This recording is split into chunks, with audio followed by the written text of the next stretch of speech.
the restoration and preservation of Christian values in America. Satan has brainwashed a whole nation. As goes the church, so goes the nation. Nobody's convicted of anything anymore. And now, here's Last Call with your host, B.J. Edwards.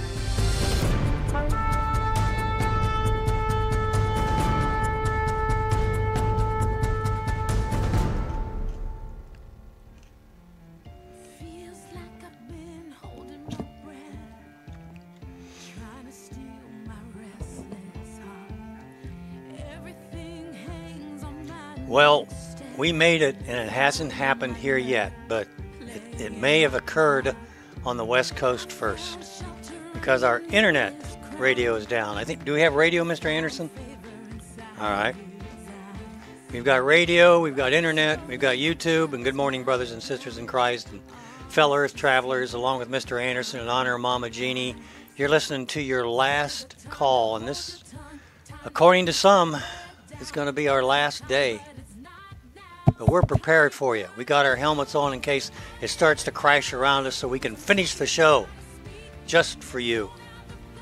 Last call, WTVOradio.com, but not this morning. And internet brought to you by Minutemen United. As goes the family, so goes the church. And as goes the church, so calls the number. If you still have phone service, if it hasn't hit you yet, you can call us in at 614-423-4220. The world is ending today, September 23rd. I didn't shave this morning. I didn't shower this morning. I mean, why should I do that? Because I may not be here all day. Again, we're prepared for you this morning. We got our hard hats on. Mr. Anderson is suitably ready for anything that can happen today. Wow. I can't believe it. Speaking of not believing things, I saw it with my own eyes yesterday, and I still can't believe it. Donald Trump snubbing. He didn't nominate Roy Moore for Attorney General. He didn't nominate Roy Moore for Supreme Court judge, and now he's snubbing him for senator. I'm going to ask you something. If you know of a better statesman than Roy Moore, call us, 614-423-4220. We want to hear about him. This is insane. If this guy wants to drain the swamp, you don't put another swamper in there. You're known by the company you keep. Mitch McConnell likes the strange man that the president wants to send to Congress. And Donald Trump smoozing with a swamp rat, man. Again, I'm going to be adding this to my naughty list for the Donald. I am really starting to get very, very worried. And if what we're seeing is real, you need to start worrying too. I'm just saying. We're going to be talking a lot today about predictions. So with that theme in mind, let me start with this. It's a fundraising letter that I received in my email yesterday, and it said, for 8 years, we fought for pro-life repeal of Obamacare. For years, we have fought for the defending of the largest abortion business in America. And for years, the Senate majority has promised us, the American people, that it would defund Planned Parenthood and repeal Obamacare. You know, all we had to do is get a majority in the Senate and the House. We got that. Then we needed the presidency. We got that. So we ended abortion, right? No. Obamacare is gone, right? No. Just a prediction, folks. Just a prediction. Now there's a new effort in the Senate to pass a pro-life repeal of Obamacare. I'm reading from the letter again. And defend big abortion. It's time to put an end to the pompous political rhetoric. I agree. It's time to vote. You know, 45% of Americans don't vote. America will not be lied to again. Unborn babies are dying. You are being forced to pay for it. Excuse me. In America's healthcare system, is careening toward disaster. We're aggressively fighting on Capitol Hill, but we urgently need you to voice now before it's too late. The deadline is next week. This may be our final chance. There was a petition attached to this, which I did sign. But having said that, let me make a bold prediction. We will not be getting rid of Obamacare, and we will be getting a single taxpayer system, likely in the midst of the next decade, and my guess, within the next 5 years from now. Boy, I hope you're wrong. Now, that can be avoided, but because we Americans are so lazy and spoiled, we will soon be getting our just desserts. Now, if you want to stop this madness, then do something to drain the swamp. How many of you know who your congressman is, who your senators are? Have you written to them? Have you emailed them? Have you called them? Are you doing it on a regular basis? Maybe the best question to ask is, how many of you have senators or congressmen that know you? Well, they unfriended me on Facebook. Your congressman? Well, I don't know. Not my congressman, my Senator? governor. Ah, yeah, that's a totally different. Oh, my goodness. Don't know what to say? Email or call me. My contact information is in the Natural Family website, or I'm on Facebook, BJ Edwards. That's real simple. I have experience that you need to know about. Or you could go to Facebook. Look, I don't care. Mark Zuckerman, it is what it is. Anyway, go to Facebook, and you can go to the Natural Family Foundation. But to get me, BJ Edwards, you're going to have to go to BJ Edwards. Here's another request I got this week. And by the way, just for the record, while we're making predictions, I don't think anything negative, warlike, is going to come from North Korea. I'm not concerned about this. A lot of rhetoric. We've got two men that like to hear themselves talk. And apparently, You have a 6-year-old and a man. yeah. Another request, another email request. The Texas legislature just failed to pass a common sense bill requiring men and women to use public showers, locker rooms, and bathrooms designated for biological sex. This is just crazy, folks. This is just crazy. Why? Go ahead, Mr. Anderson. I'm just shaking my head. I'm sorry. I interrupted. Because radical liberals swarmed this red state, partnered with moderate leadership in the House, and managed to install a privacy policy supported by Governor Abbott, Lieutenant Governor Patrick, and conservatives across the state. Well, folks, that's not the reason why. The reason why is that other workers of inequity are springing up all over God's creation is because the people are not working the fields. That's you and I. The field and the fields are ripe. You might say, hey, I'm not in Texas, and this won't affect me. But you know better than that. It'll come home to roost on you, and at the worst possible time. Because that is what you have asked God to do. You didn't budge when it was easy for you. So now God will make it easier for you to see the need.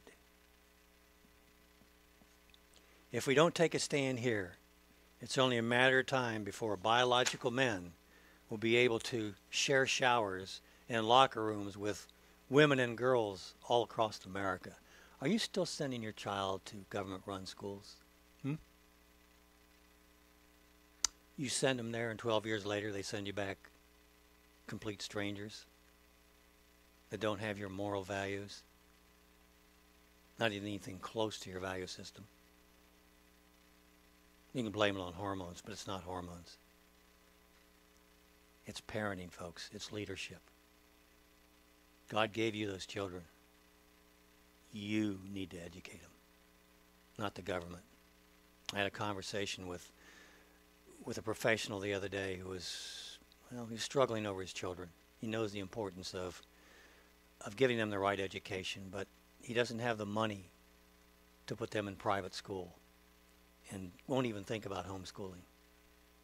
But I can guarantee you, 12 years later, when his son comes home wearing a skirt and his daughter comes home with a ring in her nose, tattoos, and her girlfriend, that he and his wife would find the money. But again, if you don't listen to God, if you don't listen to the truth, He can get your attention down the road.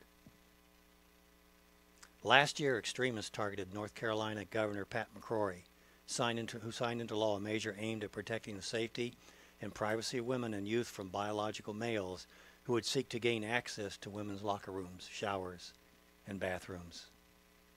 As a result, leaders in the corporate America threatened to pull out of the state, and U.S. Attorney General Loretta Lynch filed a lawsuit against the state to strike the law down. Loretta Lynch. You remember her, don't you? I don't want to. Then this summer, during the Texas legislative sessions, leftists team up with big business and the moderate House Speaker Joe Strauss. Together they managed to block multiple bills in the House, even after Senators have given their stamp of approval. And despite the fact that many of these very same big businesses did not even have similar policies in place for their own employees, business facilities, they wanted it for your kids. Yeah, huh? Recruiting, indoctrination. Nah, that's not what schools do. Schools educate. We'd be lost without the education in schools. You ever catch the ranking of American schools? You're right. Number one in the amount of money spent on education per student. But they're not even in the top 10, top 20 when compared to other nations. Yeah. So send them to school. Educate them.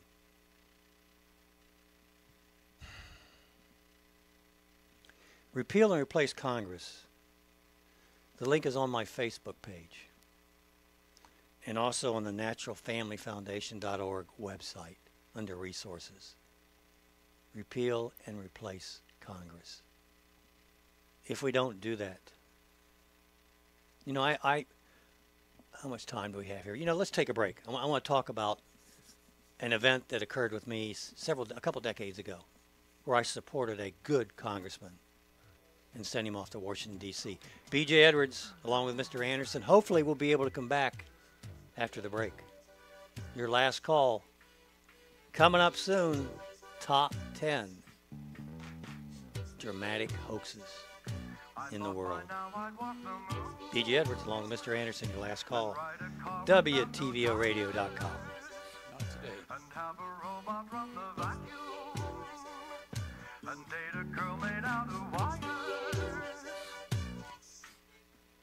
That playing? No, things don't change that much, do they? We are still out of touch. By now we should discover just how to love each other. Like Rutgers robots. Faith, discussion, and so much more.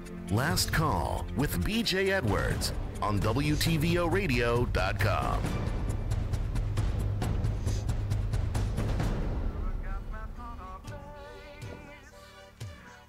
This is B.J. Edwards, hard hat on, well prepared for the coming disaster today. Your last call, WTVOradio.com. I think we're still having trouble getting up on WTVO, so hopefully you've caught us on the phone or on YouTube, so you get to see We're on my hard hat. Stream. Yes, WMMU. Yep, we're on Saint Stream. WMMU.com. Yeah. Go to WMMU.com, Saint Stream, and we're live streaming there. Talk about sending your children to school and sending back complete strangers. Several years ago, I ran across a state representative by the name of Pat Teaberry. And Pat and I struck up a relationship. And I really like Pat. And I and others encouraged Pat to run for U.S. Congress. And I can remember the meetings with Pat and encouraging Pat and walking the streets with Pat and making phone calls for Pat. doing everything I could. I can remember calls from Pat saying, I'm concerned about this. I said, don't be concerned. You're going to get elected. I knew he was going to get elected. And he did get elected. And we sent him off to Congress. Well, it didn't take 12 years. It took about 2 years, and things started to change. And I'm scratching my head. What happened here? And maybe what happens in Congress happens in your public schools, and maybe it's happening to Donald Trump. Just keep that in mind. Pat Tiberi has to go and has to be replaced. But you know what? They're going to reelect him. They're going to reelect. You're going to reelect the same representatives. You're going to reelect the same senators. And I can tell you that once you do it this time, don't even bother to try to call them anymore. And by the way, I am recommending you call them, write them, pester them, and get your friends to do the same. You can't do it alone.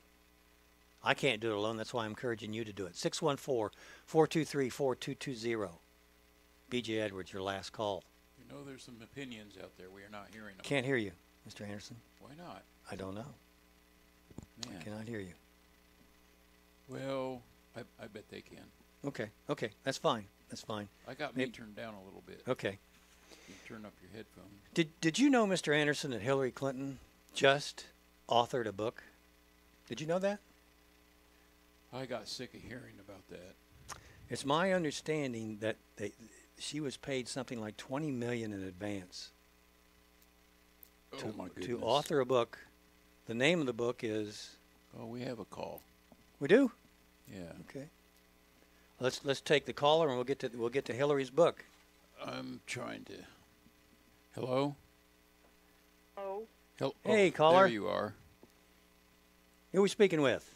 Oh, there we this go. is Yvette. There Hi, we go. Yvette. How you doing this morning? How are you? Good. Blessed. How are you? Blessed. Fired up. Good. Hey, I just wanted to add something to this conversation that you were talking about with your congressman. And if people took the time out to know their representatives, their senators, and their congressmen. They need to get to know you, Yvette. They need to get to know you. That's the key. But yeah, go ahead, please. It starts with. Go ahead. I'm sorry. No, that's okay. You're right. They do need to get to know us. But I just wanted to share something that's going on here in Michigan. Sherry Crozier, our friend, she's called in, and we worked with her on some stuff before. She had contacted me this week and was giving me some information on our current situation with some of our representatives in Lansing. And our House Speaker, Tom Leonard, was in an article that was written in October of 2016 in the Lansing State Journal. Mm-hmm. And this article was titled, Undocumented Immigrants Face Uncertain Future in Michigan. And, I mean, of course, it's talking about the illegals and the refugees and their situation and whatnot. Mm-hmm. But the thing that was really interesting is it says right here in the article that this young lady interned at the U.S. House of Representatives through the Congressional Hispanic Caucus Institute and worked for State House Representative Tom Leonard. Mm-hmm. And when I went and did some research, and this is just on a federal level, there's an 8 U.S. code that specifically states that the illegals, undocumented individuals, are not to be employed, paid, internship, anything like that, because they are undocumented. And Sherry Crozier had went as far as contacting our Lansing division there and spoke with a guy by the name of Doug, asking if we could get information on the representatives that were employing or allowing illegals to do interns in our Lansing capital. And the guy specifically told her that we, taxpayers, and I emphasize taxpayers because we're paying their wages. We own that building. We are not allowed to have access to any of that information as to how they conduct their business with illegal, undocumented individuals in Michigan. Wow. Sadly, that makes sense. We're going to talk a little bit about justice this morning. And it's just, the Bible says where the Spirit of the Lord is, there you find liberty. And we've taken God out of our schools. We've taken God out of our homes. Husbands, get those 10 Commandments back up. And for the most part, we've taken them out of our churches. I don't know the church you go to, Yvette, or anybody else, but I would be very surprised if you had a copy of the 10 Commandments hanging up on your walls. I doubt seriously in most churches whether that's there anymore. You might see international. You might see international flags, but I don't think. Kevin, we got another call coming in. Yes, sir. Okay, I don't think you're going to see the 10 Commandments. Good for you if you've got them. I think we got another caller coming in. Yvette, thank you very much for the call. God bless you and keep up the good work. I cut her off accidentally, and I got Don. All right. Hey, Don. Yes. Hey, welcome to Last Call, brother. Yes, thank you. Yeah, I wanted to make mention of something that I did this morning, and that is I sent a message to the Vice President Pence, and I also called in onto 610 WTBN radio station. Attaboy. Oh, listen to this. Say that again. Say that again, Don. You called into a radio station that reaches across the Midwest, has a huge outreach. Go ahead. So you called into the station. Go ahead, please.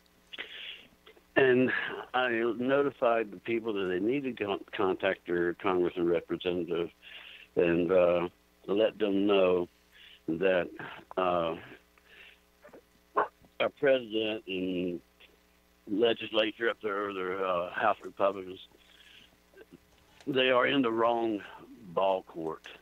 When it comes to Obamacare, the way it got finalized was it was sent to the Supreme Court. And instead of arguing back and forth amongst themselves now, they need to resubmit that Obamacare to the new Supreme Court to get them to overturn their decision. And when they do that, then it will have to fall back onto creating a whole new plan, and they can quit all this bullcrap and everything. So if you folks would just notify your congressman that they need to submit that to the Supreme Court to have their original decision overturned, and that way it would solve that problem. They won't have to be doing all this, voting on this and voting on that, and having John McCain screw it up.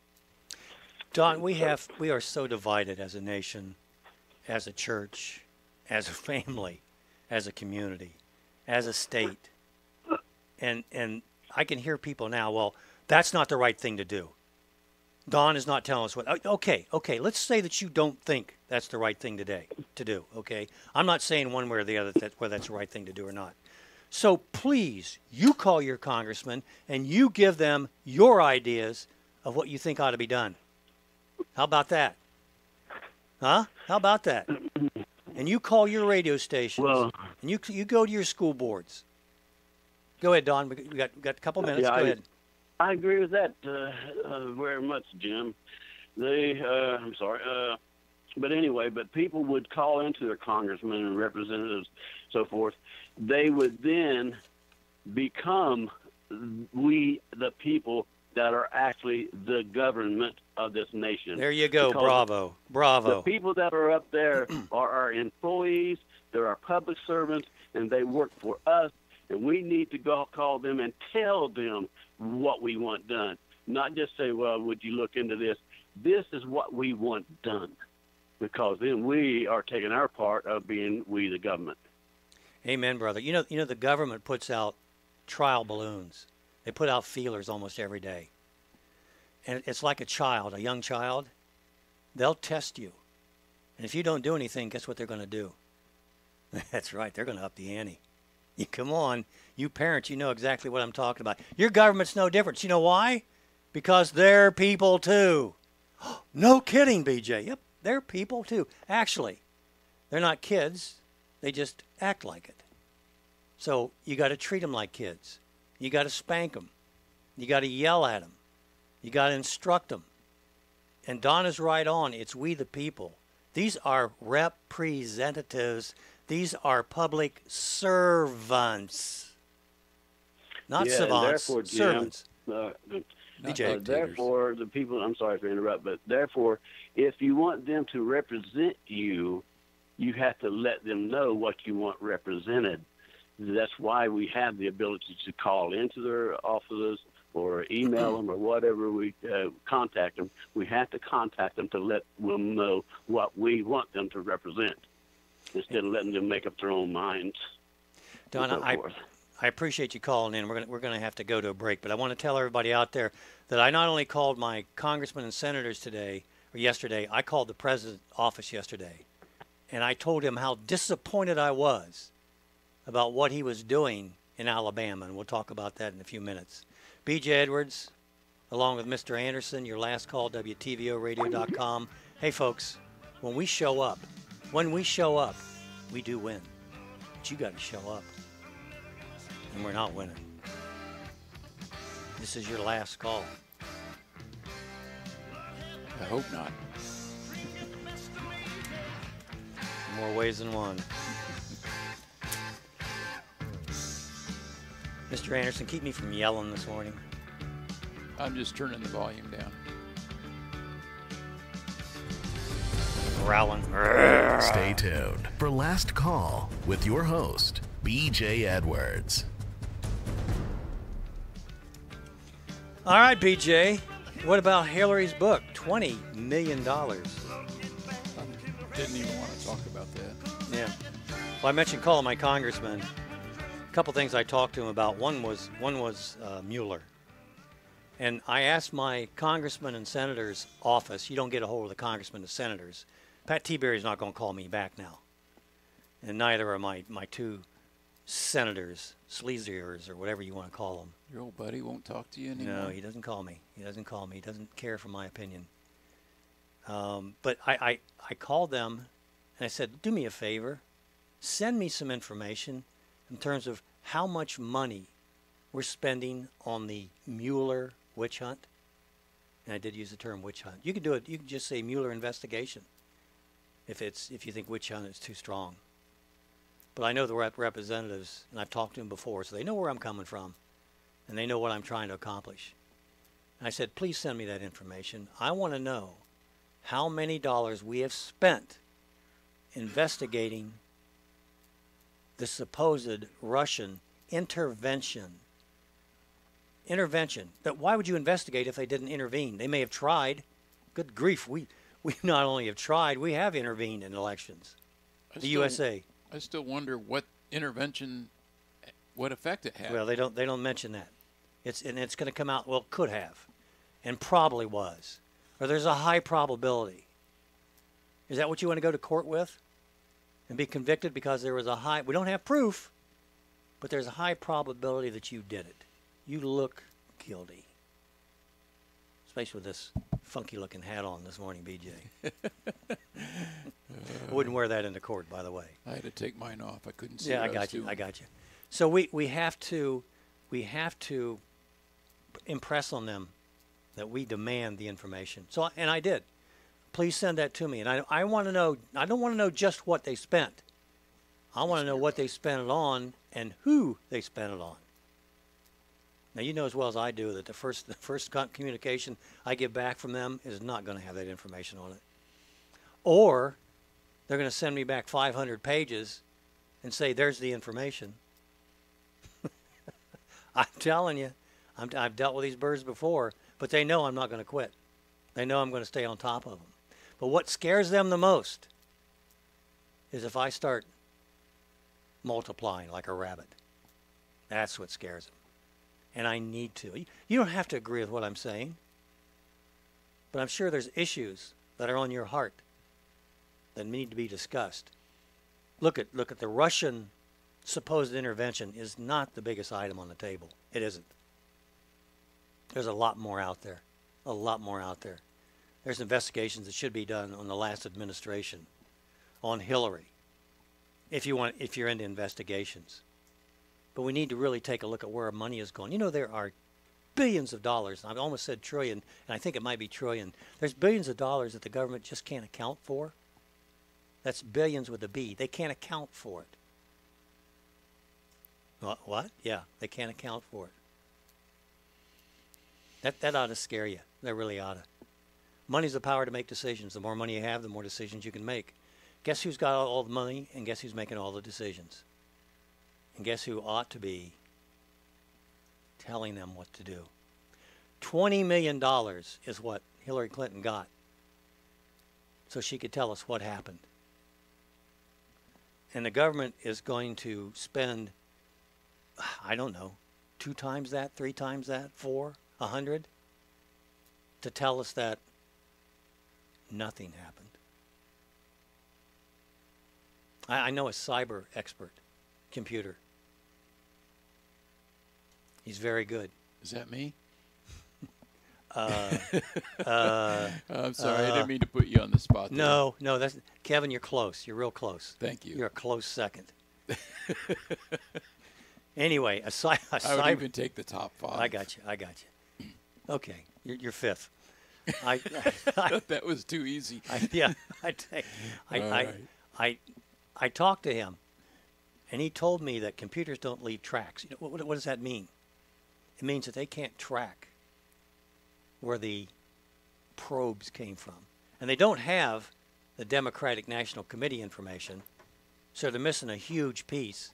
They're not investigating that. They're not even trying to investigate that, which should tell you something. Not going to change, folks, until you change it. 20 million is versus 100 million or a billion. Whew, boy, this is really, really crazy. I mentioned Judge Roy Moore earlier.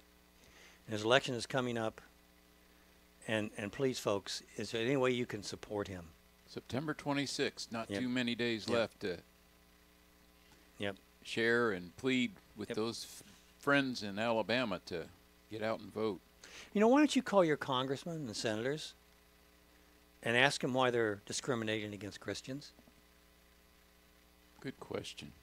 I said that Amy Beckett was a Christian, Notre Dame, was applying for a government position. And Dianne Feinstein went after her because she was a Christian. Now, what if Amy were black? And Dianne went, yeah, that's right. She wouldn't dare do that. I told you before, Christians, especially us white Christian males, are the most discriminated group in the world. Right now, I just lose my personal sovereignty and my rights. If I go overseas, I won't need them because I won't be alive.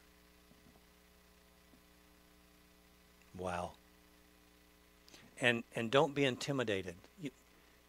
If you have to make a call to your congressman, it's your first call. Don't talk to them about this. Talk about things that you're comfortable with. Maybe you can find something you can agree with what the congressman did. Agree, or a senator did. Agree with that. And then ask him a question about something. Don't accuse him of anything. Just ask him a question. It's like training children, and you got to give them rewards for doing good. Mm-hmm. Mm-hmm. We often forget to do that. Yeah, you're right. So, but you're going to get to the point, like with children, Mr. Anderson, that you're going to have to yell at them. And yeah, Stand them in a corner. you're going to have to spank them. Oh, no. Spare not the rod. Yeah. How do you spank a congressman? Don't elect him. Take away a vote. Mm-hmm. Take away 50 votes. If you want information on your congressman, your senators, the president, if you want information on Judge Roy Moore, you can go to our website, naturalfamilyfoundation.org, naturalfamilyfoundation.org, 3 words, naturalfamilyfoundation.org, and look into resources. Just hover over it. Just hover over resources, and it'll give you where you can go. Got Roy Moore on there. We got your congressman. We've got some other good links on there. We keep adding daily to that. Lots of good articles to read. Well, yeah, there are some articles. There are some articles. Give you more reason to call your congressman. One of the problems we have in America is that sometimes we just don't leave. Sometimes we don't do the right thing when we need to do the right thing, and sometimes we leave the wrong thing alone. We do, and we also pick the scabs of things that we shouldn't pick a scab. And I want to talk about picking a scab that we've been picking for decades, and we need to stop. This is not going to heal until we stop picking this scab. What I'm talking about? I don't know whether you're aware of it or not, but the entire Garfield High School football team, including the coaches, took a knee during the national anthem last Friday night. Not this last Friday night, but the Friday night before that, before their game against West Seattle Heights on Friday night to protest social injustices. Youth football team in Illinois knelt their knees in the national anthem before one of their games over the weekend in a Colin Kaepernick-inspired protest. Colin Kaepernick is an idol? Really? Oh, my goodness. Mason Weaver. I mean, I can think of so Now many. it's filtered down to high school teams? High school, and wait a minute. Every player, I was just talking about this team in Illinois, on the 8-year-old and under Jokia Quarterback Club football team took part in the protest before Sunday's game in Belleville. One of the kids asked the coach if I saw protesting and rioting in St. Louis. The coach, Orlando Gooden, responded, I said yes.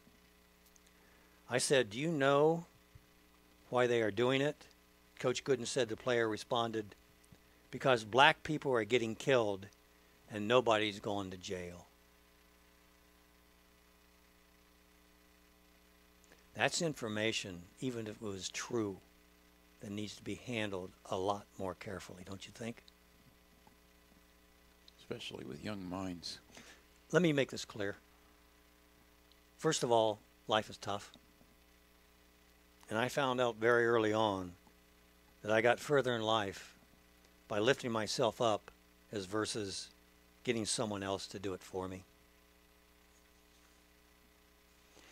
Secondly, life is tough. Get over it. And while you're at it, get over yourself. Thirdly, life is tough. And all people discriminate. All people discriminate. I'm not talking about minorities. Although in some cases, yeah, that's the case. It's undeniable. I said all people discriminate, but not most people with regards to minorities. And they think ill of others, so don't give them any more excuses than they need. And never show them that you are weak. Otherwise, you're going to end up being their slave.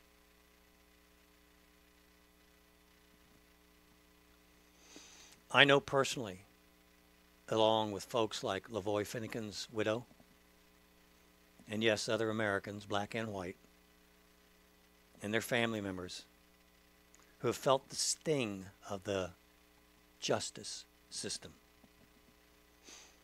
And that justice system is seriously flawed, as is our school system and our politicians. And our churches. And there is one main reason as to why this imperfection. There are folks that don't like the Constitution and want to get rid of it or change it. But you know, it's kind of like being a race car owner.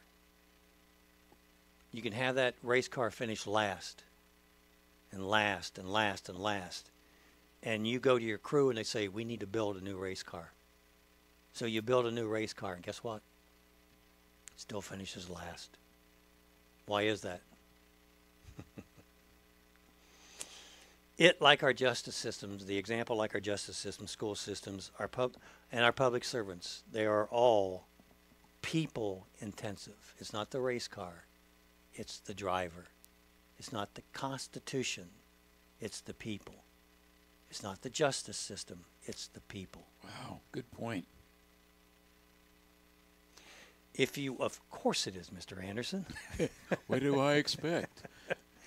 If you want to change the world, if you want your personal sovereignty back and justice in the streets, then we as a nation must first put God back in his proper place. I don't think he ever left that spot, but In the schools, in the halls of justice, and in our homes. Especially the last one, in our homes. Do you have the Ten Commandments up on your wall at home? I have them on my refrigerator right above my granddaughter's picture. To be honest. It doesn't hurt to hang them on the walls of your church either. It doesn't. I look at that and I read it and go like, wow. I'm not done with picking the scab, and I'm sorry. I listened to Tucker Carlson the other night, and he had a black activist on. And the black activist was talking about the plight of his people. And of course, being white, I don't understand that. I don't appreciate that. I've never felt the sting of being black. Let me tell you something. Personally, I've been through some things that would make a black man's toes curl. Trust me. But that really doesn't make any difference. That's not what we're talking about today. First of all, are blacks really that helpless and dependent on others? Really? Does the government have to take care of them? And by the way, the Lord helps those that help themselves. If blacks expect others to help them in turn, they must be willing to help others. Do you see that?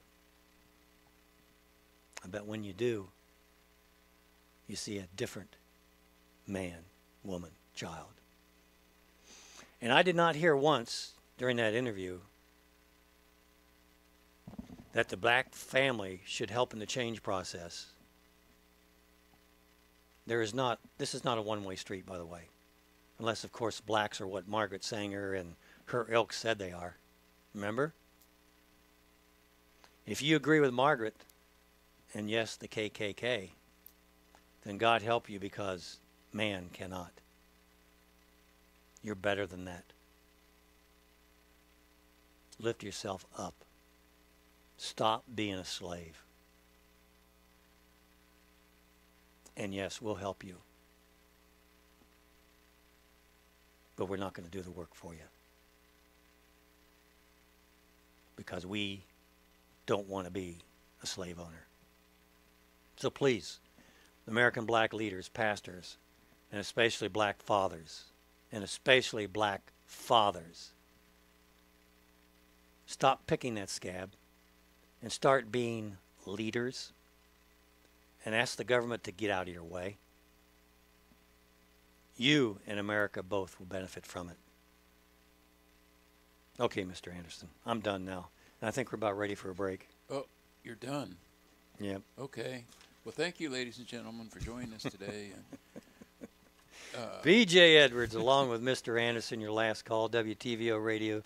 I'm trying to be funny. I don't know if I am. The Lord willing, we'll be back shortly. Where are we going? Where are we going? Yeah. You're stalling because you don't have that song up yet.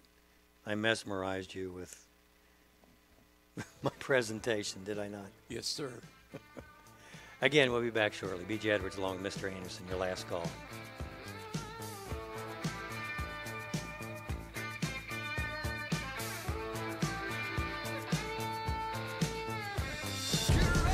Faith, discussion, and so much more. Last Call with B.J. Edwards on WTVOradio.com.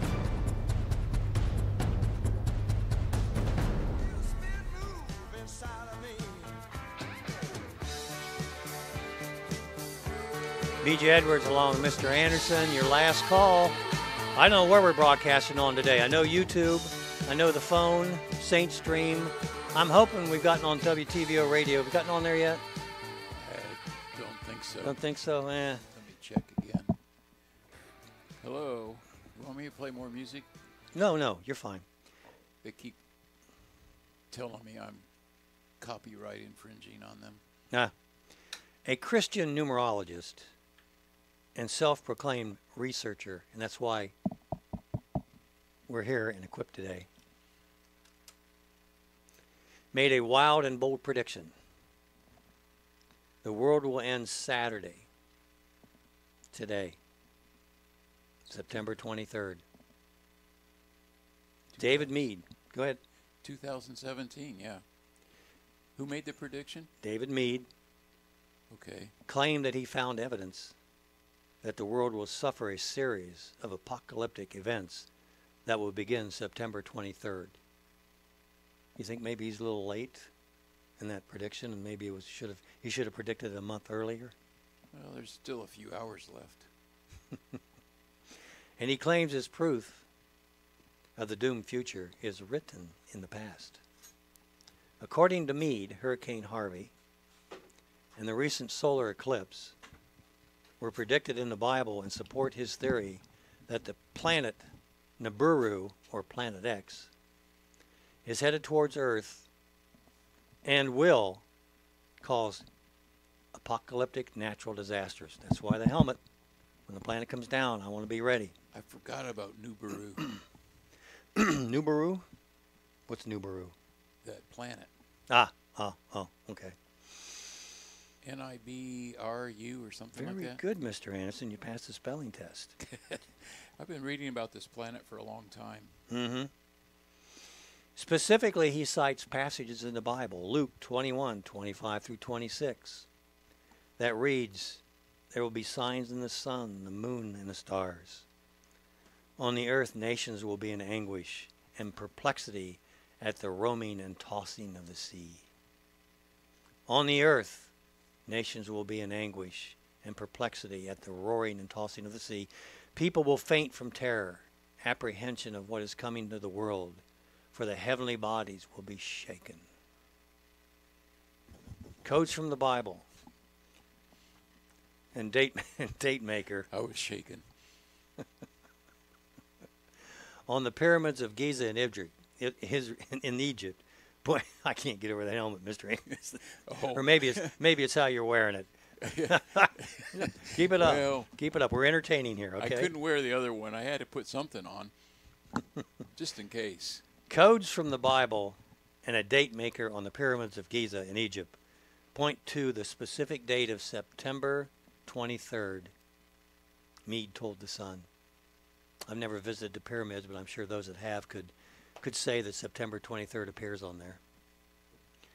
Mead studied astrology at the University of Louisville, and for example, NASA has already written off the conspiracy, which includes calculations that had previously predicted the world end. If, how's that pronounced? Nibiru? Nibiru of Planet X were real and headed for an encounter with the Earth, astronomers would have been tracking it for at least the past decade, and it would be visible by now to the naked eye. So what about prophecy, Mr. Anderson? Can you think of some prophecy, some catastrophic prophecies, or some interesting prophecies? Well, Harold Camping was one of the most recent ones that I remember. We'll get to him. You mentioned something earlier about an egg. An egg? Mm-hmm. Oh, some old wives. Yeah. Well, let me bring that up. Okay. I was just looking at. It was kind of a funny one. The hen. Mm-hmm. The prophet hen of Leeds. In 1806, a domesticated hen in Leeds, England, appeared to lay eggs, inscribed with the message, "Christ is coming." Great numbers of people reportedly visited the hen and began to despair of the coming judgment. It was soon discovered, however, the eggs were not, in fact, prophetic messages, but the work of their owner, who had been writing on the eggs No! in Say it ain't so. corrosive ink reinserting them into the poor hen's body. And aren't there some circles, some crop circles here recently? I don't know much about those, but that's been in the last 40 years, I suppose. That hat is you, Mr. Anderson. That's all I could say. That hat is you. Dude, And I'm sure this hat is me. Well, you put your headphones over the top. That's over the top. It's Of course, we have today is prophetic, with the constellation. Mm-hmm. I don't know if you were going to talk about that one or No, not. go ahead. Go ahead. But the constellation Virgo. Well, at 3 this morning, the constellation Leo was coming up out of the horizon, followed by the constellation Virgo. Mm-hmm. Now, Leo is leading Virgo up into the heavens, where Virgo will be crowned with 12 stars. Of course, Leo only has 9 stars. Keep talking. I got to get some paperwork. I forgot. So there will be added to those 9 stars 3 planets, which adds the 12 stars of the crown, which is spoken about of the woman in Revelation chapter 12, verse 1. And John, the writer of Revelation, had the vision of seeing the woman in heaven with a crown of 12 stars, with child, with her feet on the moon, dressed with the sun. This constellation meets those criteria today. Only time in history over 7,000 years that this alignment of the planets and stars has ever occurred. So you got the woman with child, the crown with the 12 stars, and BJ frantically looking for papers. I leave anything out of there? Planets are Venus, Mars, and Mercury. I don't think you could see this with your naked eye. This is PG rated, Mr. Anderson. I'm sorry, naked eye. I found what I was looking for. It's right. But in front of anyway, me. yeah, the alignment of her feet would be at the moon. Now, I don't know. I look at these constellations. I've always, ever since a child, I just never saw those pictures in the sky like they show in your You could science see them through book. those things that the jets make. Those what do you call them? In the sky. The Things. fumes, the exhaust. Oh, the chemtrails? Yeah, you can see that. You can see those stars through those. Oh, well, not on a bad day. Not on a bad day. Okay, go ahead. I'm sorry. But so there's a lot going down in prophecy with the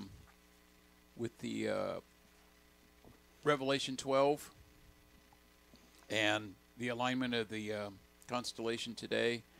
And some of the prophets are shouting, this is the beginning of the end of times. We could be entering a tribulation period. We're followed by the 4 blood moons, solar eclipse, cut the United States in half for 30 seconds or so. And Mr. Anderson, why do we do this to ourselves? When God made us, did he forget to put something together? Was there a disconnect on a certain circuit board in what we were made of? I'm curious about that, because when they start talking about signs in heaven and people are going like, yeah, this is happening. Well, none of us see that. We don't even know it's there. So if it wasn't for NASA, we would have no idea that this was happening. We're gonna take a break here in a couple of minutes.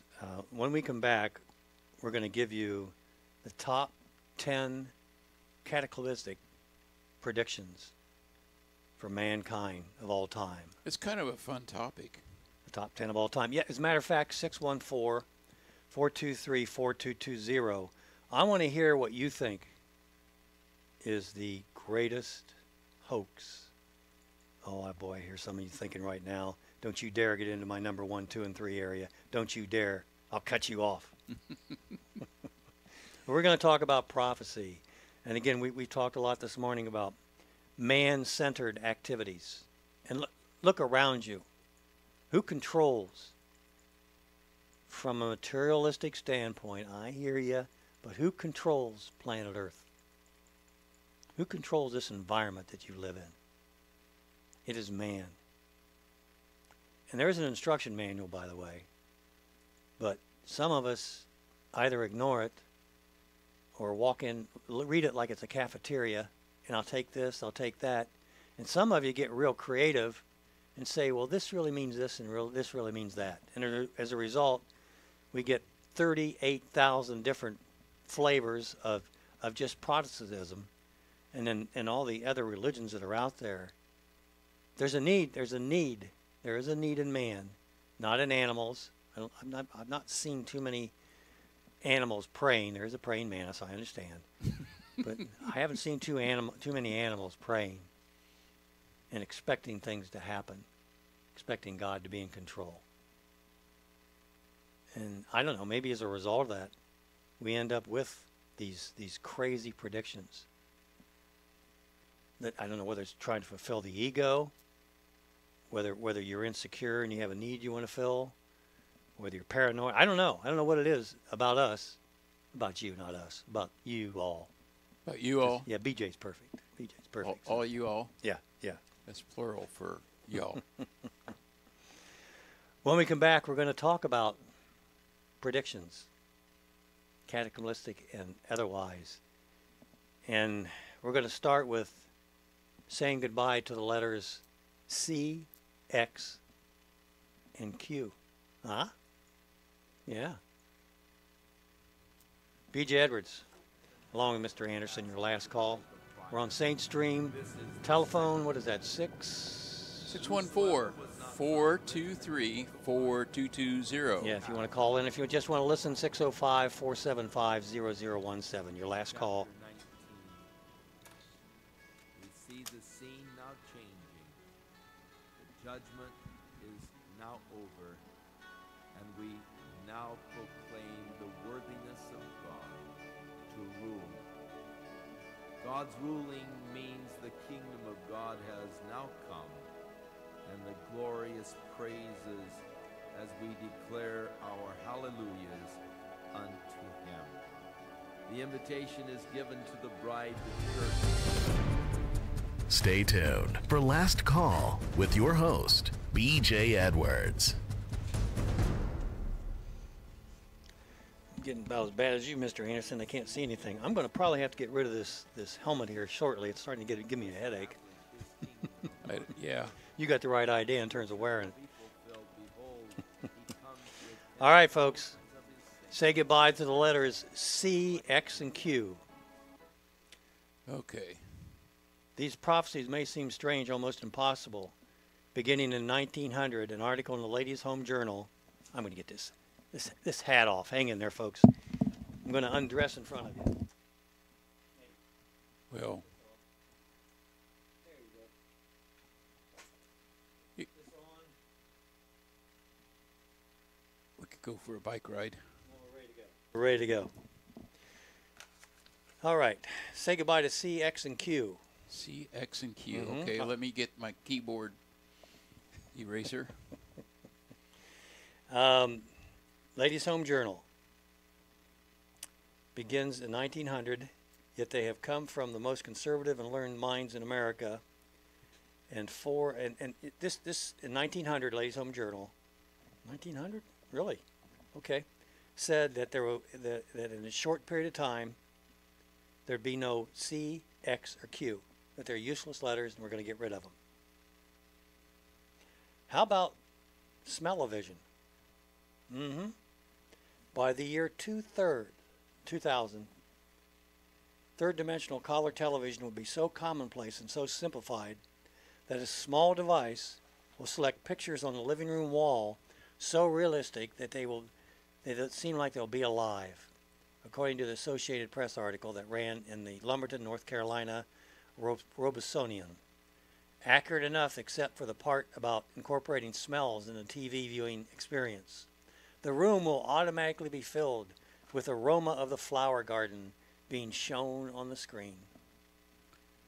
Boy, as long as they aren't doing an outhouse scene. Yep. And I mentioned the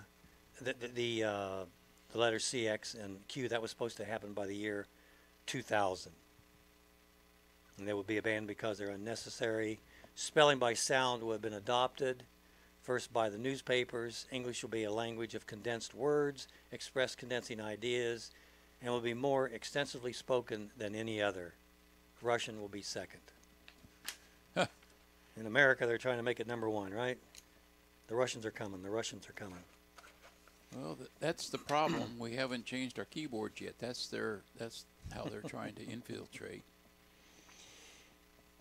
In January of 1970, Life magazine, I think Life magazine is the one that gave us global freezing in the 70s. Was it Life? Not sure. I don't know if Life magazine did that, but it definitely was a scare.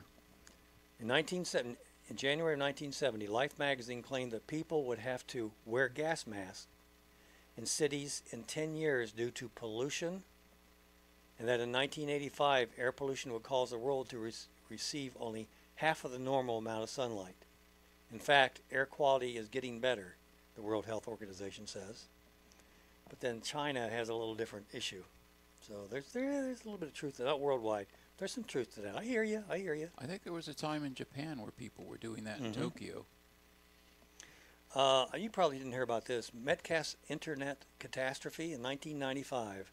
Robert Metcalfe predicted that the internet would suffer a collapse in the same year. He said that he would eat his words if the prediction proved to be false. As is evident, the prediction was indeed nothing more than a hoax, and he tried to eat his words in the form of a cake. In one of the WWW International Conference, he blended printed copy of his prediction, mixed it with liquid, and ate the paper mass. So much for failed prediction. A lot of these came from Buzzle, by the way. This is an interesting one. Dr. Peter Duesberg, a molecular biological professor at UK Berkeley, on HV in 1988, made the following statement: "This virus is a pussycat."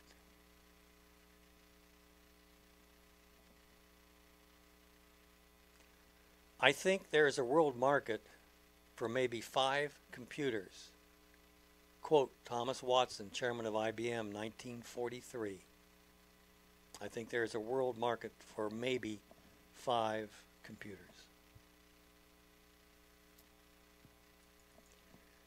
Another prediction: radio has no future.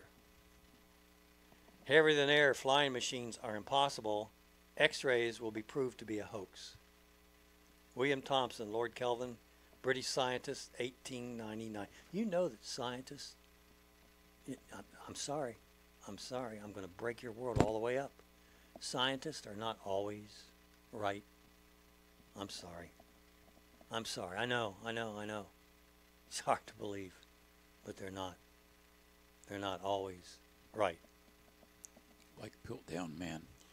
Flat Earth. There is not the slightest indication that nuclear energy will ever be obtainable.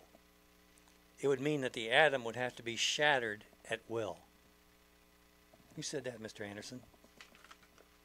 Who said that? Wasn't me. Albert Einstein. Oh, my goodness. I would never have guessed that. Yeah, I know. Okay, we're going to get into our top 10 catastrophic predictions. You got to get that drum roll fixed, guys. I tried it out this morning and it wasn't working. Okay. I can get a set of drums to bring in here. And you can't have predictions. Whoops. Oh. We'll take the call before we have the predictions. Saved by the bell. Go ahead and plug them in. They're on. Good morning. You're speaking with B.J. Edwards and Mr. Anderson. Your last call. First name, please. Jim, this is Yvette again. Well, my goodness. What took you so long? We missed you, Yvette. We missed you. You're trying to spice up our show this And morning. Kevin cut me off the last time. Oh, okay. Okay. What's going on? No, I'm kidding. Well, you're talking about these hoaxes. I just have a question for you. The biggest thing that I remember are the blood moons that Pastor John Hagee talked about a couple of years ago. Mm-hmm. And how that was the second coming. I'm going to add a caller, but we'll let you finish Yeah. what you're saying. You're Okay. on. Go ahead and add that caller, Mr. Anderson. You're on the call with BJ and Mr. Anderson. Caller, please hold on. We've got another caller that's speaking. Yvette, go ahead, please. Blood moons. That's a good point. Blood moons. Blood moons, and then the last one that we had just recently, or a couple of years ago, I don't remember when it was, but supposedly that was the last one. Hello? Yeah, hang in there. Hello? Hang in there, caller. Yeah. We'll be right with you. Okay. Put yourself on mute. Thanks. Go ahead, Yvette. I'm sorry. We got interruptions here. Wait, can you guys still hear me? We can still hear you. Can you mute yourself? Oh, you did 9/11. You did 9/11, Cotton Picker. Go kill yourself. Grab a shotgun and shoot yourself. Sick how the fear. Sick how the one and only fear. Sick how the one and only fear. 1, 2, 3. Please, Captain. ATF or wise. ATF or wise. All right, caller. Thank you very much. Yvette, I apologize. We just got zapped there. Yvette, are you still with us? Yeah, I'm here. I'm sorry. I'm here. I'm sorry. The other caller's being patient. Yvette, go ahead and finish your call, please. Blood moons, John Hagee. Okay. Yeah, the blood moons, and so the fourth one was supposed to be the last one that we were ever supposed to have before something in our society is starting to change, and they say that it's a new wave of end times predictions that will evolve for the 2014-2015 Jewish Holy Day. So I just wanted to, what about that? I thought that was pretty significant. I haven't, seen a lot of things going on with that. What are your thoughts on that one? Okay. And with that, I'll leave you. Okay? All right. Thank you very much. Hello, this is Lieutenant Roosevelt. I've been receiving complaints from a guy named Benjamin Edwards. Is that you? There's a BJ Edwards and Lieutenant. Oh. You're on the air. You're live on the air on a radio program.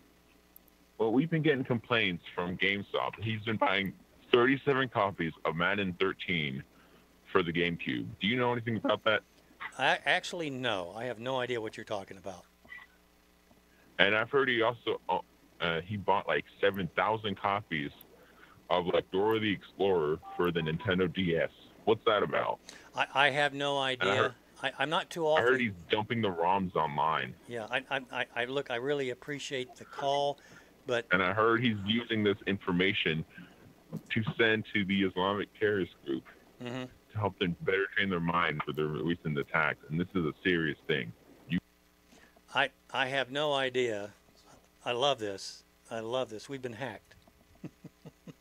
What a way to hack a radio show. I love it. Something new every time. Blood moons, I think that was a great suggestion. And I'll cross that off the list of one of the things. That's not in the top 10, by the way. But blood moons was interesting. John Hagee and... Jonathan Kahn started that, I think. Did he? Yes, and John Hagee took it and ran. Jonathan Kahn has had several predictions too, right? Well, yeah, he's been playing up this Virgo thing, the constellation of today, a lot. Is that the same guy? I don't. It doesn't give me a number. I don't know. I'm just gonna decline. Okay. Anyway, Jonathan Kahn. Didn't he write a book? A couple books?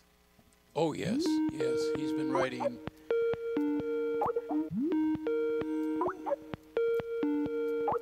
We're gonna have to disconnect the phone. I'm gonna answer it and then. Okay. Caller. Hey Ben, could you get some milk on the way home? That's what I thought. We've been hacked. We have absolutely positive. This is good stuff. It means we're having an effect. We'll take calls, but if you're blocking your ID, we're not going to take the calls. Anyway, we were talking about John Hagee and blood moons Do you think that stimulates giving? Maybe Stimulates giving. book selling, I monetary. I think there's some reward in that for the writer, the authors, and maybe I think that's a lot of it. Interesting. And you know, the funny thing is, a lot of these guys they'll whet your appetite, but then they want to sell the book so you know more. And you know, if you have a true word of God and a message for the world, why would you sell it? Interesting. So it limits the number of people that can get that message, right? It makes it more difficult, doesn't it? And if you really need to know, I mean, God's pretty good at advertising. If he wants you to know something, he can put it out there. He's not going to hide it. Well, yes and no, because there's a lot of interference these days, a lot of confusion, and our kids are being taught that in addition to life has no meaning, morals are relative, man's the measure of all things, the state's your daddy, they're being taught that if you hear something like absolutes, if you hear rights and wrongs, do you hear me out there, callers? The ones that have been trying to butt in, there is a right, there is a wrong, there are absolutes, and you can't deny it. They're undeniable. Why don't you turn off the sound on that, Mr. Anderson? Got it. Okay. And again, we're hitting a nerve. This doesn't bother me. We're hitting a nerve, and there's actually people out there that are listening to us that may catch the word inadvertently, whether they like it or not. So I like that. Keep listening. Keep trying to call in. We love that. We love participation, and we're trying to get our. We're trying. Do you see what persistent can do, callers? If you're nagging like these callers this morning, if you're nagging your representatives, if you're nagging your school board, you're nagging your mayor, it will happen. It worked for the. You can turn it off. Okay. It worked for the gay agenda. Yeah, it did. It sure did. Just X out of that one. When we come back, we're going to talk about predictions, and we're going to start with the top 10, and we're going to finish them. So we won't be taking any calls for the next 15 minutes. But I may take one of these calls before the end of the show, but I'm afraid they might use some nasty language. We've got a delay switch on this, right? 30 seconds, I think. B.J. Edwards along with Mr. Anderson. Your last call. What are we on, Mr. Anderson? We're on 605-475-0017. That's the call to listen. Yep. Number. Call to talk if you have an ID that we can read your number. You got it. 614-423-4220. B.J. Edwards along with Mr. Anderson. Faith and discussion. Faith, discussion, and so much more. Last Call with B.J. Edwards on WTVOradio.com.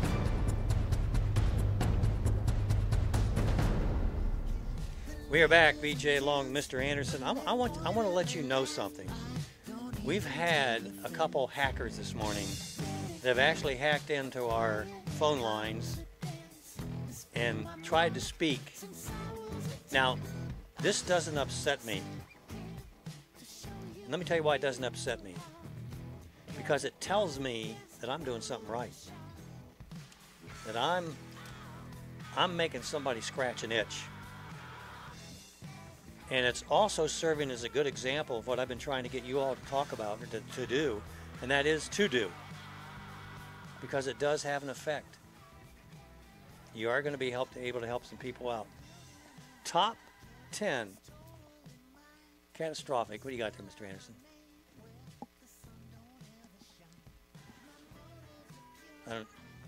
I was just checking. Yeah. Okay. Nostradamus doesn't get too many wrong, but he surely messed up with this one. In Quatrain 72, he quoted, most of us know who Nostradamus is, the year 1999, 7th month. No, that's not September.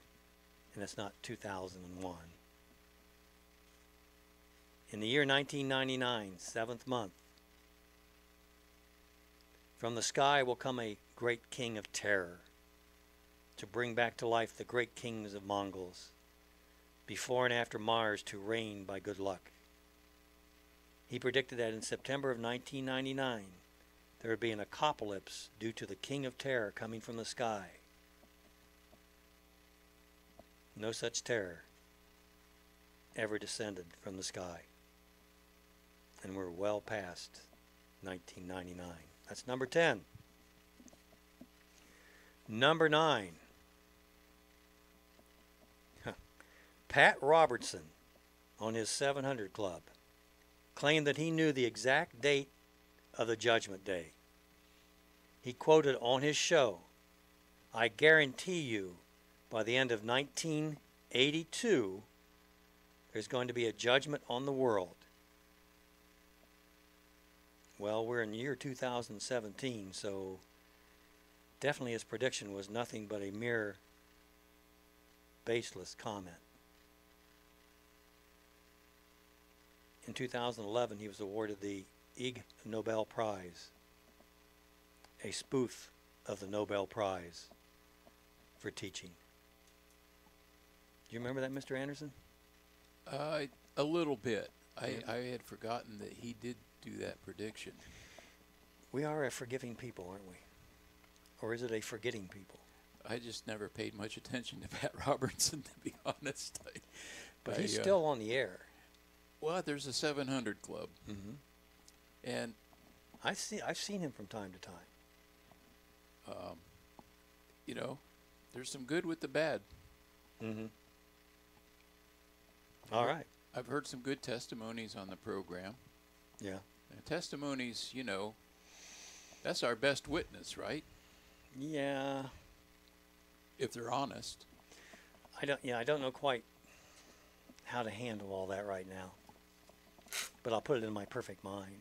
But you're talking about predictions, not testimonies. That's There's true. a difference. That's true. That's true.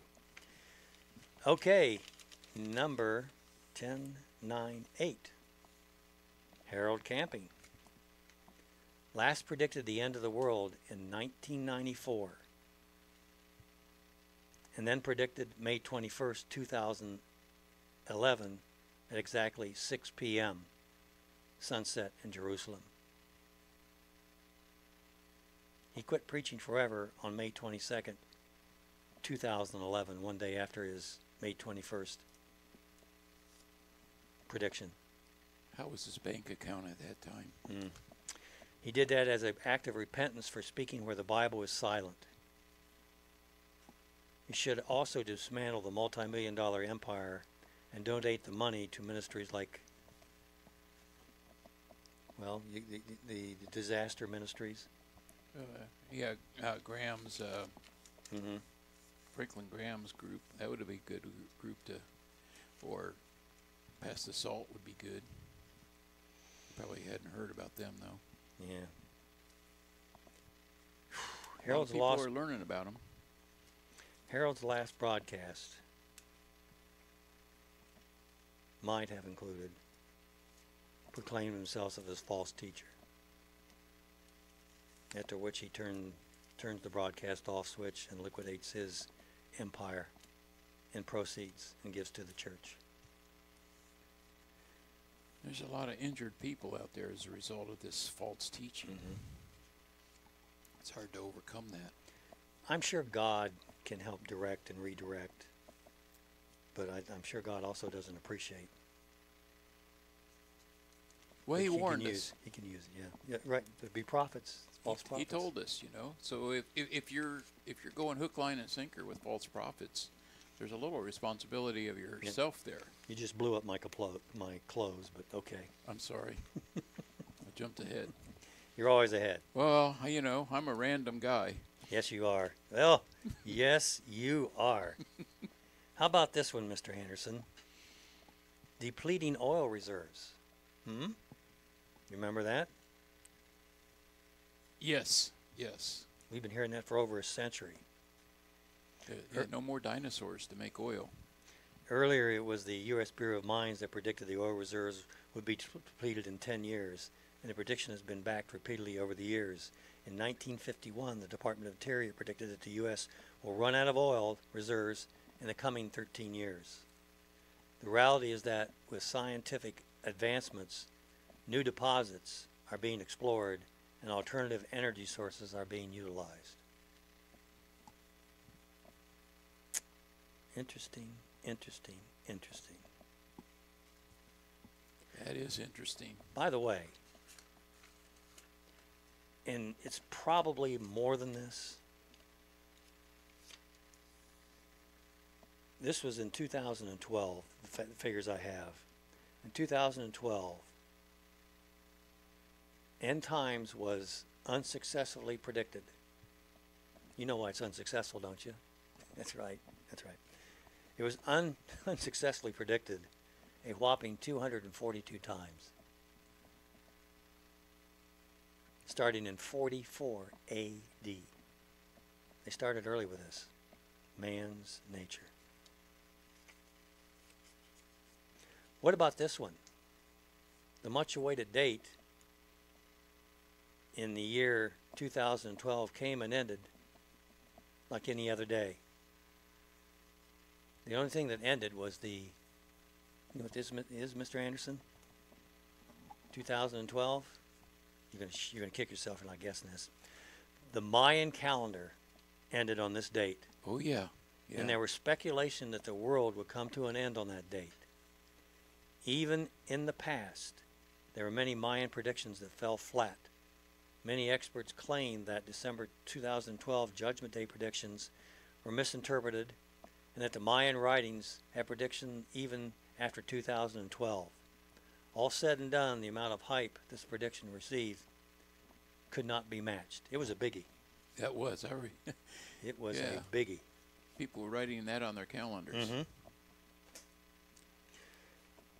In April and May of 1910, I put these two together, 5 and 4. Halley's Comet passed particularly close to the Earth. And get this, because of media hype of the event, a lot of people panicked and thought it was going to be the end of the world. Comets have been the safe source of supposed apocalypses for decades, be it the Halley's Comet or the Hale-Bopp Comet. Prediction have always claimed that they will be the reason for the world to end. Halley's Comet was supposed to poison the Earth, thus ending all life. A few scientists claim that these scientists, by the way, are now working for I can't say that. A few scientists claim that the Hale-Bopp Comet was sent to distract everyone from the, is it Nibiru planet? Nibiru? Nibiru? Nibiru is how I say it. Okay, Nibiru planet apocalypse. However, the reality is that the supposed apocalypse date had passed by and the world had not come to an end. Number 3. Oh, I love this one. Year 2K.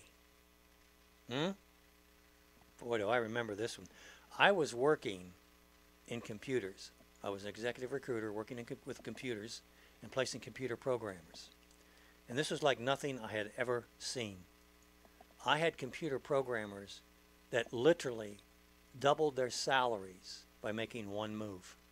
Companies were so desperate for programmers to make sure that their computers would run when the tick-tock, click 2000 came over.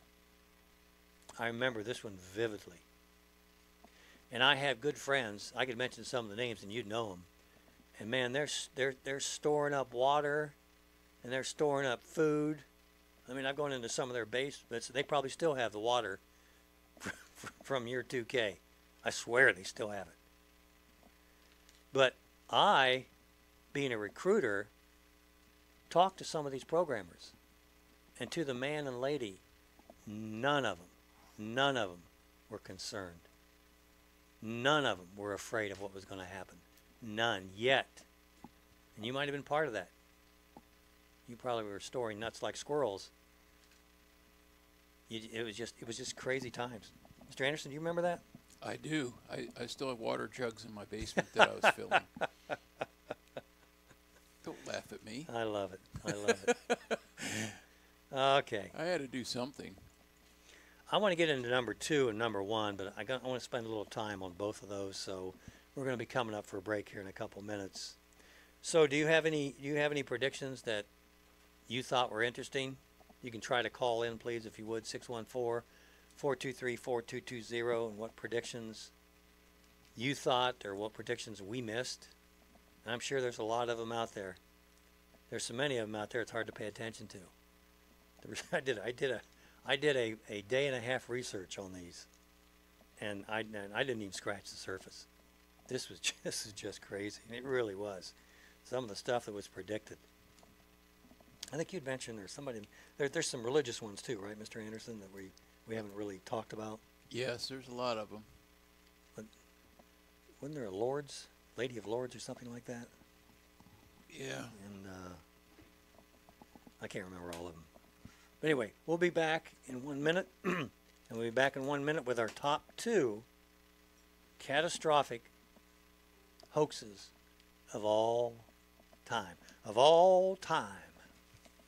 B.J. Edwards, along with Mr. Anderson, your last call.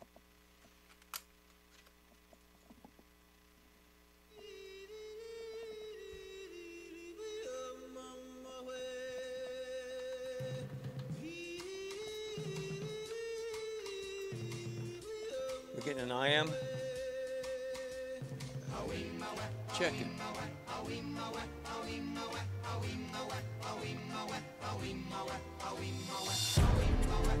Last call with B.J. Edwards.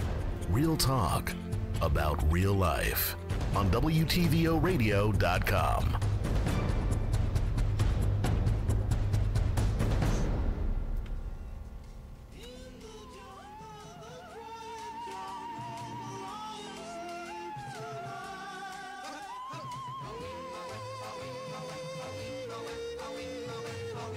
B.J. Edwards, along with Mr. Anderson, your last call, WTVOradio.com.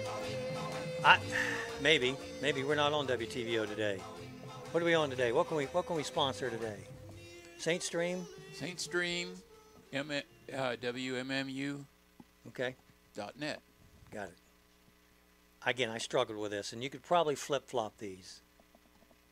But I went with recency and impact as versus length of time and expected length of time. Number 2, which I think is going to last longer than any of the others. First it was called global warming. Then it was changed to climate change. Yet no matter what it's called, it's a hoax to tax and control us. You remember the global freezing of 1970? Yes. I bought parkas. Yep. And global, well, you got water in your basement, you got parkas. You thinking about having a maybe garage sale soon? Yeah, my 25-year-old food supply is starting to get old. And then global warming in the 90s.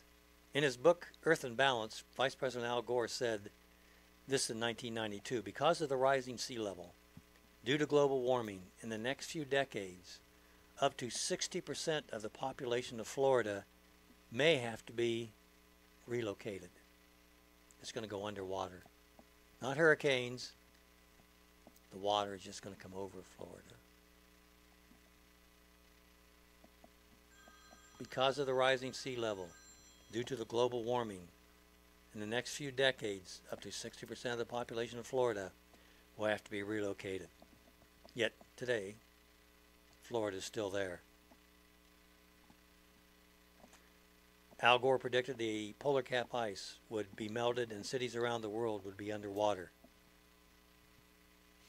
Telltale signs are everywhere, from the unexpected persistence and thickness of pack ice in the waters around Iceland and southward migration of a warmth-loving creature like the armadillo from the Midwest.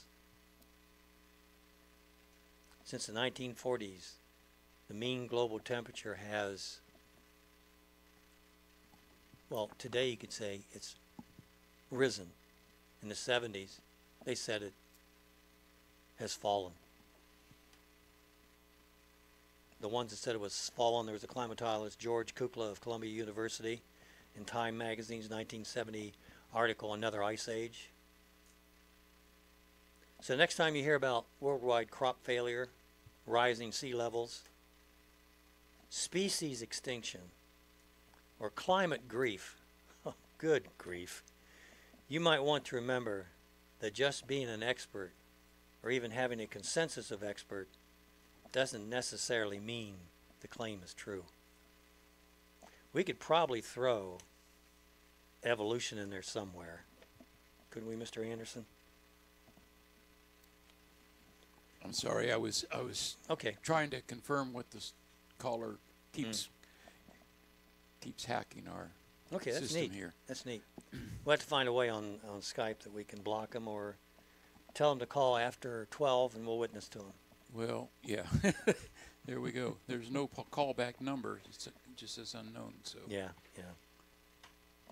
All right. They do that on purpose. But look how persistent the enemy is compared to how, if we give up. We just give up. A couple of phone calls and we don't get It's not through. going to work. It's not going to work. I put some posts on the internet about what I had done, and I got a lot of likes, but that doesn't mean they called their congressmen or senators. They like you're doing it. Yeah, they like the fact that I'm doing something. Yeah. And I've got one that said, well, it's just not going to make any difference. And I said back to him, well, you're right, it's not. Especially if it's just me. Consider it a personal favor if it'd be just you and I. What say you? Last call, listeners, what say you? I think a few dozen callers makes a difference. Mm-hmm. Global warming, my goodness. What they're getting away with and the money they're spending, and it's hard to track this down. I think we're into the 28 billions, or probably even just the United States, or probably even more than that. It might be double that. But they're not spending that money to prove that there is no global warming. They're proving that they're spending that money to look for keys that'll fit into their template. And they toss everything out. And they're going to erase it like they try to erase history. America, you're better than that. You really are. Oh, you want to call your congressman about global warming? Do the research. Do the research yourself. And come in with an objective template. They can go to my YouTube and see my video about that. What's that, Mr. Hand? Is there a link that we can share with them? The channel is called Eternal Outlook, all one word, Eternal Outlook. And it's called Global Warming is Over. I did research on it and made a little video about that several years ago, actually. You shouldn't have done all that work for them. Confirm it. Mr. Anderson may be lying to you. Check it out. You know, you've listened to him before. You know what he's like. Yeah, huh? I wear funny hats, and I believe in chemtrails. Okay, we're going to get to number one. And like its twin sister, global warming, which cannot be proved by man, the speculation that the Russians were directly responsible for determining the outcome of the 2016 election will never be proven as fact. That a disgusting, lying, cheating, selfish, self-centered, egotistical candidate cannot accept a loss. Look, it's tough losing. It really is. And I've often said that when I win, I don't learn a whole lot. When I lose, I learn a lot. And yeah, you're right. God loves me enough where He lets me lose a lot. And you have to be thankful for the blessings of the bad things that happen to you. You have to be thankful. So there you have it, the top 10 list. Like I said, I could have flipped two or one, but I think maybe history. We've got elections coming up, and the Russian conspiracy has to be alive and well. And by the way, you as a taxpayer are going to be supporting it. Mueller will probably still be in a job by the next election round of representatives.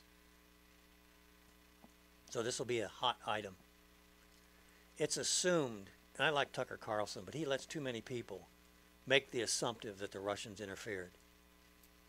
Very seldom, and he does it every now and then, very seldom does he stop I like Tucker. Very seldom does he stop them and say, wait a minute, before we continue this conversation. The Russians did not determine the outcome of the 2016 election. And then they're going to whine, and he goes, no. There is no proof. And then they're going to go, well, the intelligence agencies all agree. Let me tell you what the intelligence agencies all agree. That there's a high probability that the Russians tried to hack, not affected the election, tried to hack election items. You know, you've got the Democrats that said that they were hacked. So is Mueller doing anything about that? No. But you got to lay it out. You got to say, okay, the Russians interfered with our election. How did they do it? Well, they hacked. Well, what do you mean they hacked? I remember the guy we were talking to in downtown Columbus. Oh, yeah. All he could say is, I said, well, how did the Russians interfere? We were downtown Columbus at a Donald Trump rally, and there, of course, were counter-protesters, and I interviewed one of them, and he said to me, well, the Russians hacked. I said, well, how did they hack? He says, well, they hacked. I said, yeah, but what did they do? Who did they hack? Well, the Democratic National Committee. I said, okay, what did they do with that information? Well, they hacked. I said, no. What did they do? How did it work? Yeah, they've been given these sound bites that they use, and they expect us to believe. I want proof that the Russians hacked the election. And you know what? If you're in court, what do they look for in court? What do you look for in court, Mr. Anderson? They look for evidence. Well, evidence, but motive. What was the Russian motive to change the election where Donald Trump got elected? Donald Trump is an entrepreneur, stubborn, opinionated, and he's a real chance in terms of getting him to be on your side. And Hillary Clinton is a political animal, a Democrat, that they, just like Barack Obama, that they work around like a puppet. If I'm going to change an election and I'm a Russian, I'm going to want to keep the Democratic Party in there because, number one, they're socialist communist. Well, hello, Russia. Never mind that Hillary and company sold mineral rights to the Soviet Union. That's true. Off of American soil, and the ranchers are in jail, so they can't talk about it. It's interesting. Well, that's one of my conspiracy theories. There's a rumor. Where's my tinfoil hat? I got my bicycle helmet on. It's right over there in the corner. All right. Hey, here's one for you. Yeah. True Way.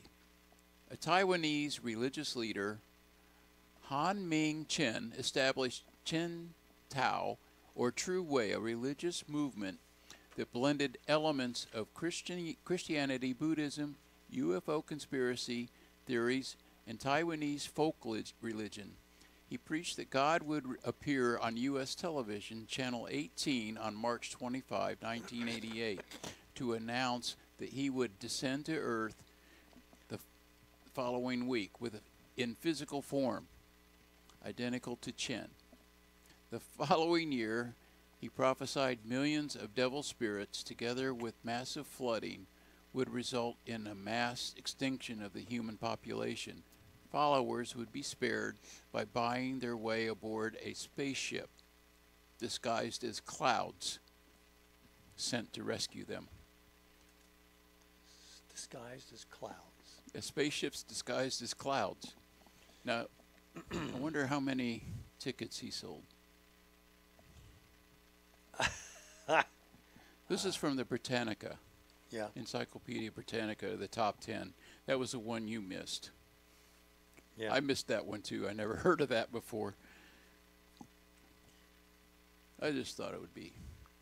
It goes with my helmet. Man is the measure of all things. Not God. Man. We know how to do it better. Just ask us, right? But the problem is, there's too many that know how to do it better, and none of them agree. And we're going to circle back to the main problem. And the main problem is man.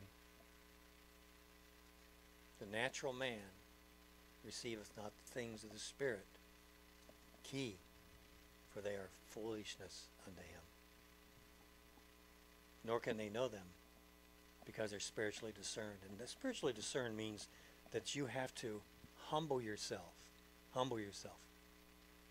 before you can hear from the Lord. I think it's Chronicles 2:7-14. Is that the one? You got it. If my people who are called by name will, number one, right off the bat, humble themselves. Turn from their wicked ways. That's repentance. Seek my face.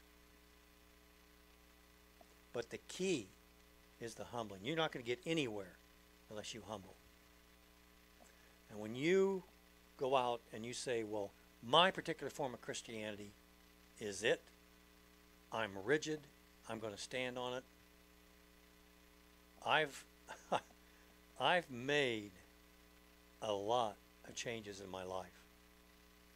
The biggest change I made was switching from man to a Christian. And that's still a work in process. A lot of work to be done there. A lot of work. Oh my goodness. And I gave myself all that work. I knew the difference between right and wrong. But boy, it just felt so good not doing the right and wrong, right? Yeah? At least it seemed that way. Smoking cigarettes, drinking alcohol, staying up all night, not getting any rest. Whatever, you can use your imagination and how you abuse yourself. But God set up physical laws and he set up spiritual laws. I broke a lot of them. I think I broke a few myself. And there's a price to be paid. Hey, when we come back, I want to talk a little bit about DACA. Oh, no. Got to talk about immigrants. Got to Oh, talk about. my. Well, evidently we're still here, and we got 15 minutes. So if we're going to be here after that, it might. I don't know whether it's going to end at 12 o'clock Eastern, Central, Mountain. What time? You know? Probably Israel's, whatever time zone Israel's in. Yeah. Okay. Day and hour. But I don't have that. I don't have that magic hour. Hey, B.J. Edwards along with Mr. Anderson, your last call, WTVOradio.com. Stay tuned. And his four walls declared him insane. I found my way. Stay tuned for Last Call with your host, B.J. Edwards. Set me free. You're the judge. Oh no. Set me free. By the way, B.J. Edwards along with Mr. Anderson. What is awful loud? Your last call. Sorry. On Saint Stream. We're not up yet on TVO at all. Got a call from the station manager, but Yeah. I didn't take it. Okay. My heart goes out to all people. No, I don't always see what's going on. I don't understand all that's going on. But my heart goes out to people. And whether it's somebody that's in third, fourth stage cancer, or somebody that's in the floods in Florida or Houston, or my goodness, Puerto Rico, and those Haiti, those islands, my goodness. Got a call from Don. Okay. Let's talk to Don real quick before I get into my DACA. Hey Don, welcome back. No, then again, maybe not. Did you close? Is your volume off, Mr. Anderson? I think you turned some volume down there for a while. Yes? No? Don, are you with us? Don? We're working on it. Don, do we have you? Oh, hey. Yeah, I thought I was going to talk to Kevin. I was just going to give a message to give to you. You can should tell the people out there that if they prefer not to call him, they can always get our representatives and senators email them their thoughts on the situations and everything. I thought maybe you ought to mention that as well. All right. Appreciate that, Don. Okay. Thanks for being a loyal listener, brother. Mm-hmm. Talk to you later. Bye-bye. And my heart also goes out to immigrants. It goes out to, what is there, 3 billion people now? Is that what we're looking at? With 2 billion of them being below poverty level? Oh, we're so blessed as a nation. Oh, are we ever so blessed? Which is, I think, is causing a lot of our problems. That we are so blessed. Kind of makes you in a comfort zone. Well, yeah. Put you in a comfort zone. Richie Rich. You got to be very careful with that. So, because of what we have, people, you can't blame them, want to get to America. They want to walk on the golden streets. They want to experience our education. Phew, boy. They want to eat in our eateries, drink our coffee, experience life, the freedoms of the United States.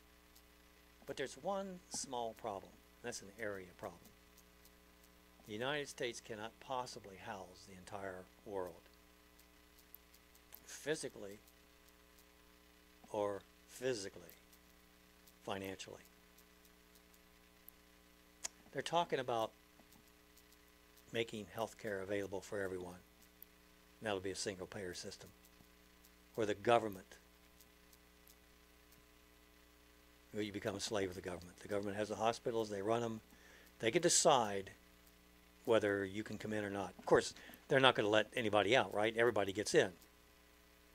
And I've asked a question before, and I'll ask it again. Have you done the numbers on that? How many doctors are there in the United States? How many nurses? How many nurse practitioners? How many hospital facilities? Oh, but BJ, think of the expanse it's going to do to one industry and the growth that America's going to appreciate.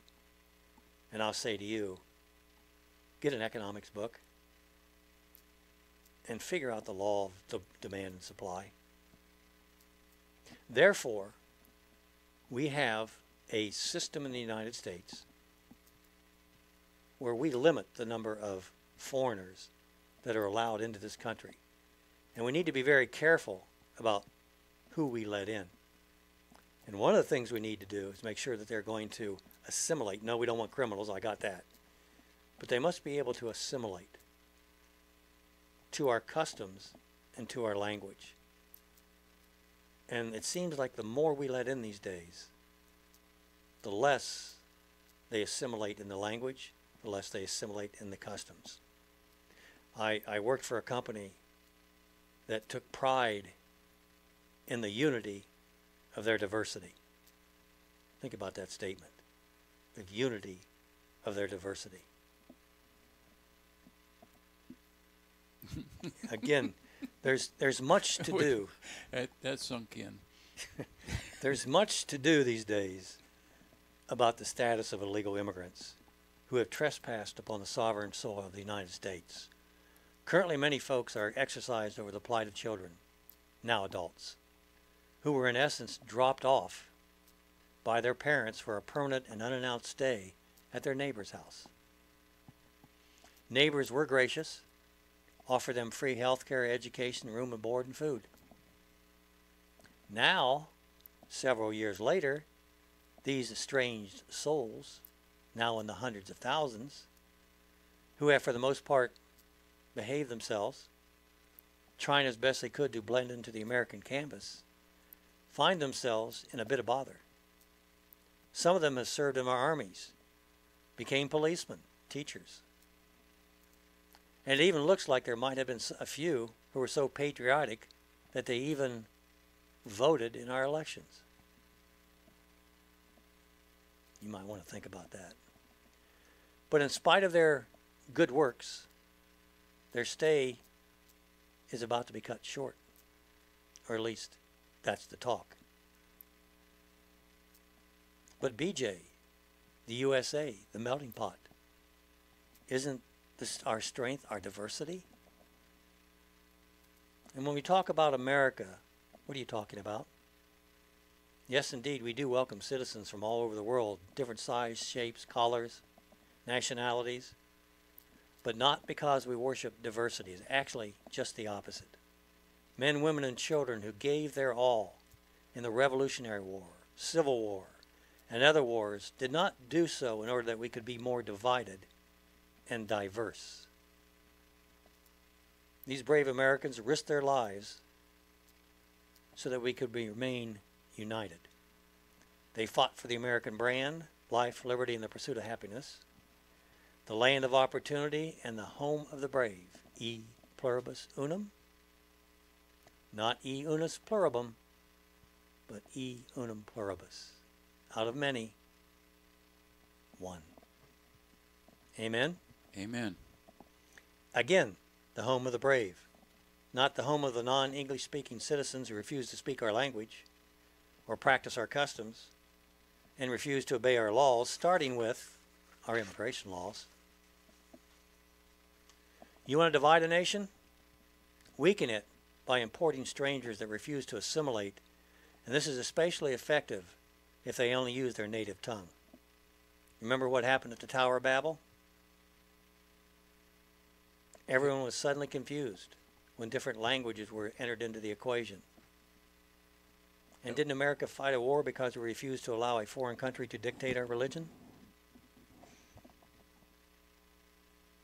Former President Teddy Roosevelt said, "Every immigrant must become an American and nothing but an American, forsaking their native language for English and all other flags for ours, so we can remain united." Again, a common language and a common tradition unite a nation. Don't like America's prosperity and liberties? Then import men and women and non-conforming aliens who refuse to obey our laws and customs. That's right. You can see the seeds of division blooming in today's America as a result of our new religion, multiculturalism, and diversity, and self-actualization. America or not, we have no right to separate families. Hey, come on, BJ. Natural family. You're separating these from the family. And that is my favorite subject. But the current swamp occupants in Washington, D.C. are about to steal that from us. What we're going to be hearing from them is, well, we can't separate these families. Well, dummy, you've been doing it for decades. You've been housing them here and keeping them away from their families. And now you want to bring the families back together? But I'm all for bringing the families back together, don't get me wrong. But politicians are not using this because they believe in the natural family. One man blue, one woman pink. Lifelong committed monogamous relationship with their biological and their adopted children. They don't believe that. You know they don't believe that. They believe in the modern family. One man who used to be a man or a woman or don't really know what they are or maybe want to be, that could change overnight, living with the same sort of individual and bringing children into that environment. Children need a man and a woman. Look, folks, it's just, it's natural. You know that that's what they need. A mother and a father. Yep. Career politicians in Washington, D.C., my goodness. As an American, I appreciate the culture that has up until the last few decades helped to support our great country and support the natural family, a proven family unit that has been the cornerstone of this great nation and also other great nations. So when you're going to start hearing from some of the most liberal folks again, is that we want to bring the families back together. How dare you separate them? Shame on you. You heard it here first. You heard what we're going to hear. So what do we need to do? I've got a solution to the problem. The solution is that we unite the families, that we open the borders and unite the families. And we send the families back home. The best and brightest, remember? You know how selfish it is for the United States to keep these individuals when other countries, third world countries, need the skill set that they have? You know how selfish that is? Think about this too. If you reverse that and bring that entire family back to the United States, think about the cost. Not just in personal liberties, not just in our personal sovereignty, but the monetary cost of getting them all here, getting them set up, getting them health care. 800,000, and you know there's more than 800,000. You know that. And you also know that there's going to be other immigrants that are going to follow them. Well, you did it for these folks, and you brought those families together. What about mine?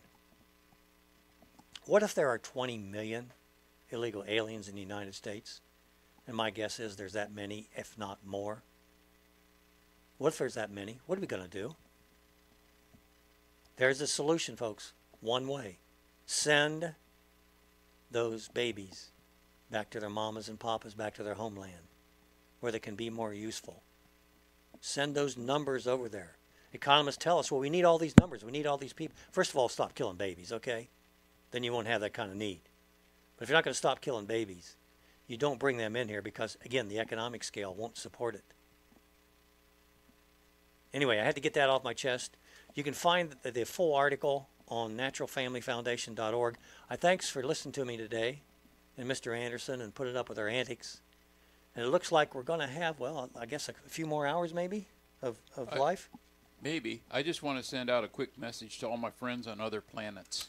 Okay, Mr. Anderson. And I want to warn them not to visit Earth because it'd be like going to Florida right before Irma hits. Earth is in trouble. We got earthquakes, floods, climate change, political unrest. We got Rocket Man. And we have Christians, Muslims, and Jews all trying to find their place in this planet. And we have celestial signs and Nibiru headed this way. So just stay away from Earth. And to all our Earth friends, find Jesus because that's your only hope no matter what goes down.